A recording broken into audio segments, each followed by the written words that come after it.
Hey everybody, what is going on? I hope you guys are all doing well, and welcome to another tutorial video. In this video, I'm going to be explaining to you guys how you can add a product quantity field on your products on WooCommerce. So let's get right into it. Now, there are several ways of doing this. You might be able to do this using code. However, what we're going to be doing is we're going to be installing a plugin which you can freely use to add that quantity page for you. Now, the way that you install this is through the plugin page on your WordPress site. So let's get right into it, and I'll show you which plugin to use.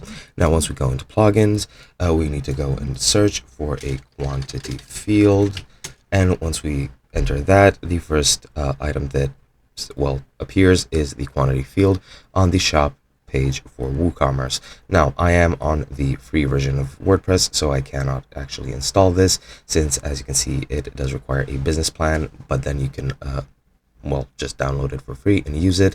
But yeah, once you install it, then you'll be able to add the quantity product field, and there are related plugins which you can see. Maybe some fit you best or better, but yeah, this is a custom, as far as I know, community made plugin which does do this pretty easily.